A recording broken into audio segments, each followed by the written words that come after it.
The wind tore across Dry Creek Valley like it carried the rage of every soul ever wronged. Dust rolled in relentless waves, scraping against the weathered wooden facades of the town, rattling shutters, shaking loose nails, whispering threats that only the brave or the utterly foolish would dare to heed. And through that merciless gale ran a man, bare-armed, rifle slung heavy over his shoulder, blood staining the front of his vest like a dark promise. His boots pounded the parched dirt, thunder in the storm of his own desperation. "Don't shoot him!" A woman's scream shattered the howl of the wind, raw, cracked, slicing through the chaos like a blade desperate to rewrite fate. She ran toward him, her skirt whipping wildly around her legs, boots sinking into the unforgiving earth, arms outstretched in a plea that trembled with terror and unyielding hope. He didn't slow, couldn't, not yet. Not until they reached the jagged edge of that narrow ridge where the world dropped away like a forgotten dream. Silas Kane, outlaw, gambler, a man who'd forged enemies quicker than he could count the cards in his hand, ran as if the ground itself hungered to claim him. 3 gunslingers thundered behind, merciless shadows, cruel as the desert sun, leaving a graveyard trail from one blood-soaked county line to the next. Their spurs clanged sharp against the splintered boards, voices barking angry and coarse through the dust. One snarled something lost to the wind, but the venom in it slithered down Silas's spine, cold and electric, igniting every nerve with the fire of survival. He dodged a tumbleweed, ghostly and mocking, stumbled hard and caught himself on the hitching post outside the general store. Pain lanced through his arm like lightning where the bullet had kissed flesh. He hissed, low and guttural, the sound swallowed by the agony that bloomed hot and fierce. But it didn't stop him. Nothing could. He shoved the woman forward, gentle even in the frenzy. Her hands flew to his chest, clutching fabric slick with blood, her breath ragged, fear and a fragile trust twisting together like vines in a storm. The alley swallowed them, narrow, shadowed, choked with splintered barrels, rotting crates, and the sour reek of mildew that clung to the soul. Silas twisted and turned, weaving through every hidden corner etched into his memory since boyhood. Corners that had once been playgrounds, now lifelines. Footsteps hammered closer, faster, relentless as a heartbeat on the edge of breaking. "Keep moving," he shouted, voice raw, scraped hollow by dust and dread. "Don't look back." She obeyed, her boots scraping against uneven cobblestones, skirts snagging like desperate fingers, a fierce strength rising where terror should have crushed her spirit. They burst onto the old wooden bridge arching over Dry Creek, planks groaning underfoot, sunlight stabbing through gaps like accusatory fingers, glinting off the rifle's barrel. He paused, just a heartbeat, the world narrowing to the thunder of pursuit. Too close. He could hear them now, curses ripping through the air, hooves stamping with impatient fury. "Jump!" The word tore from him, a command, laced with apology. Her eyes widened, pools of shock and wild trust as the boards beneath them yawned open, revealing the creek below, shallow, jagged with rocks like bared teeth waiting to devour. Silas didn't hesitate. He shoved her forward, and in the same breath caught her wrist as she stumbled toward the abyss. Together they plunged, water exploding around them in a cold shock, soaking clothes, mingling with blood and grit, stealing breaths they couldn't afford to lose. They clawed their way into the reeds on the far bank, hearts slamming like war drums, lungs burning with fire, ears straining against the silence for any whisper of the hunt. Only faint shouts echoed back across the valley, fading, fragile. "They won't follow here," Silas murmured, voice low and gravel rough, laced with the quiet ache of a man who'd outrun death one too many times. Her head sunk against his shoulder, damp and trembling, the weight of her trust a warmth that pierced the chill. "Why risk it all for me?" The words came soft, broken by the sobs she wouldn't let escape. I laughed, bitter, hollow, the sound cracking like dry earth underfoot. "I didn't, not at first. I ran for my own hide, scraping by on luck and lies. You just got tangled in the mess, in the way of dying alone." The admission hung heavy, raw with the regret he'd buried under years of solitude. She pulled back, stared, damp hair clinging to her face like tears she hadn't shed, eyes sharp and unyielding despite the fear carving lines into her soul. "I think," a pause, breath steadying like a flame refusing to gutter. "I think you'd run even if I wasn't here. For me." "Maybe," he whispered, the word tasting of dust and unspoken truths. Night folded over the valley like a shroud, shadows deepening the ridges, stars blooming cold and indifferent overhead.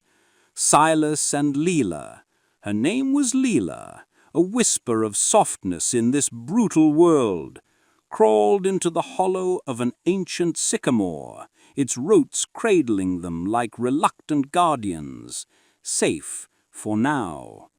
The silence wrapped around them thick and unspoken, not uncomfortable, but heavy with the fragile spark of what might come, fear and anticipation entwined like lovers in the dark.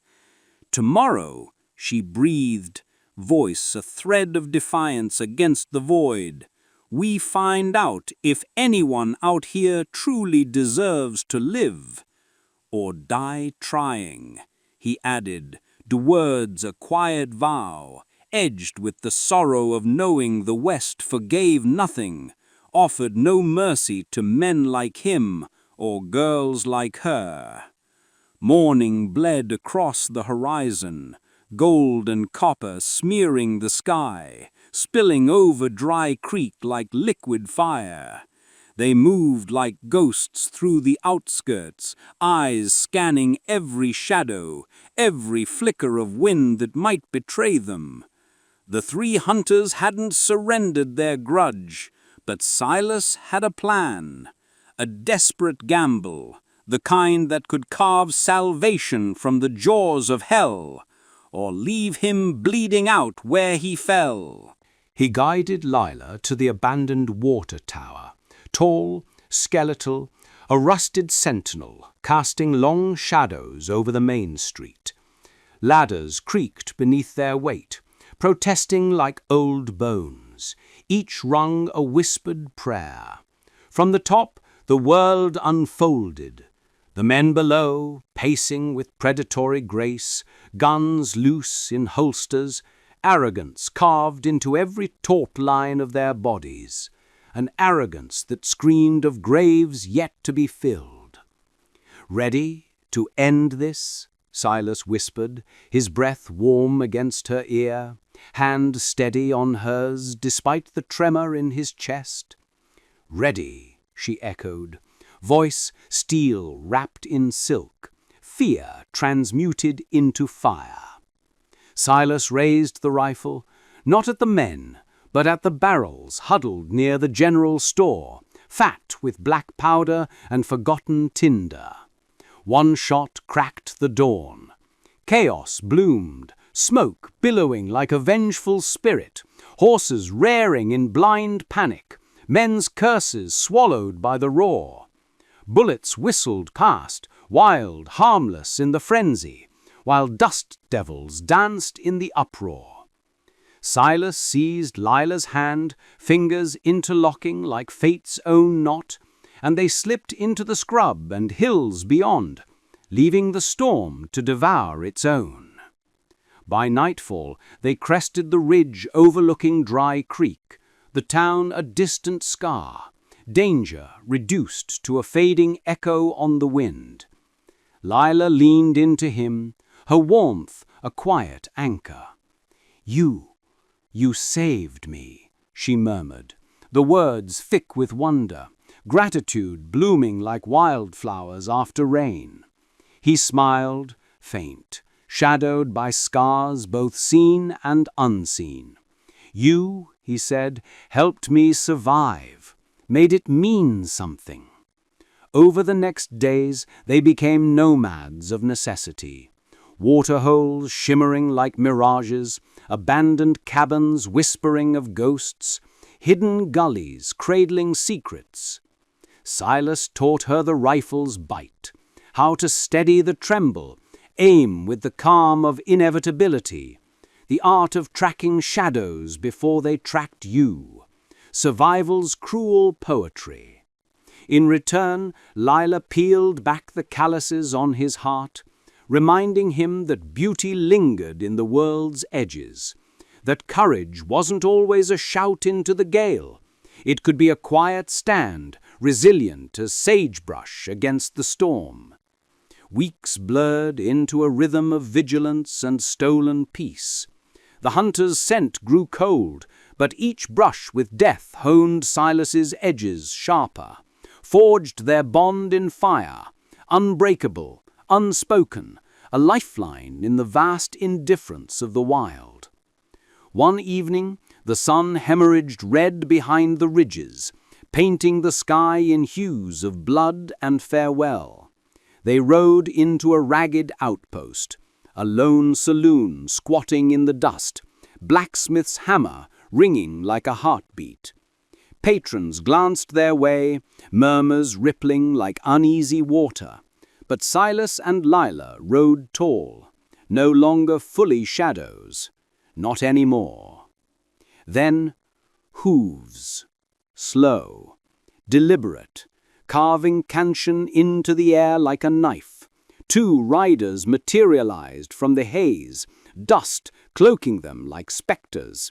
Silas tensed, every muscle coiling like a spring.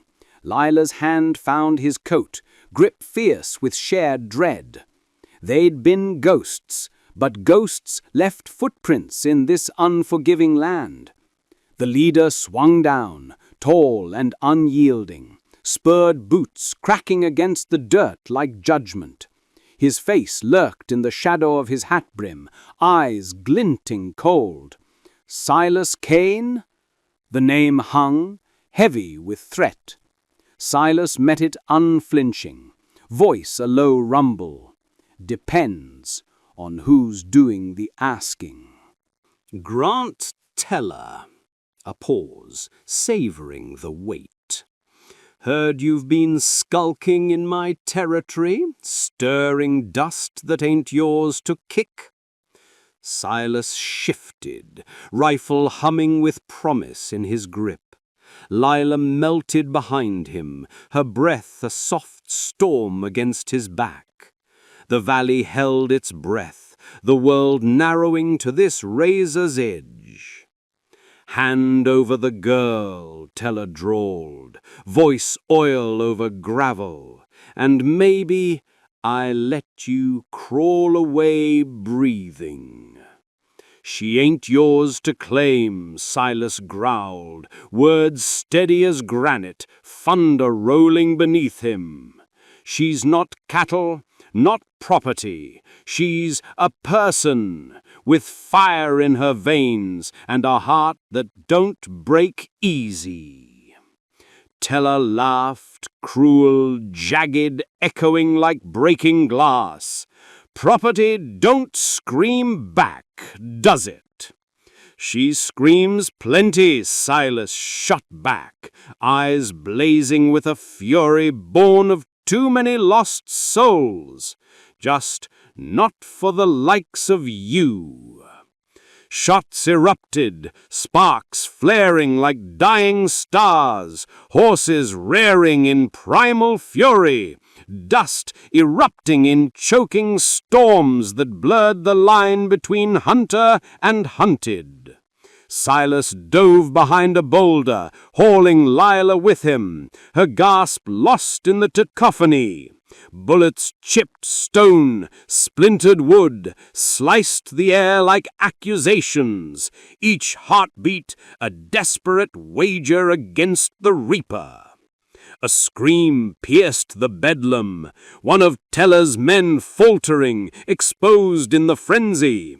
Silas seized the moment, breath held, finger squeezing the trigger with surgical wrath, precise, merciless. The tide turned, chaos devouring the hunters, scattering them into the hills like chaff on the wind, leaving only dust, defeat, and the metallic tang of gunpowder. Silas exhaled, shuddering, the weight of survival crashing down like a wave. Lila clung to him, her whisper a balm on raw nerves. You did it!" Awe trembled in her voice, mingled with the fierce joy of the unbroken. "No," he said softly, pulling her close, foreheads touching in the settling quiet. "We did, together, against it all." By sunrise, the valley sighed into stillness.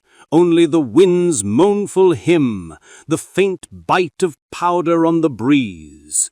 Silas and Lila crested the ridge once more, the town a humbled speck below, danger dissolving into memory. Freedom breathed between them, tentative, precious, alive. "Before we chase that horizon," Silas said, voice warm with the dawn's promise, glancing at the endless gold ahead, "I need you all to hold on to this fire, the raw ache of survival, the quiet roar of courage that refuses to die. And yes, friend, if these Wild West whispers of grit and redemption have stirred that wild spark in your chest, hit that subscribe button. Like if it hit you hard. And drop a comment, your city and your onion. Let me know where you're tuning in from. What corner of the world echoes this dust and defiance? Stories like Silas and Lila's, they're meant to ride far. They mounted up, horses stepping sure into the light, sun gilding them in fire and gold. Dust swirled in their wake, carried on winds that now whispered not of threats, but of courage reclaimed, survival etched in scars, and the tender beginnings of something unbreakable. Two souls bloodied and bold, vanishing into the dawn, proof the West could claw and tear, but never steal the heart that dares to beat on.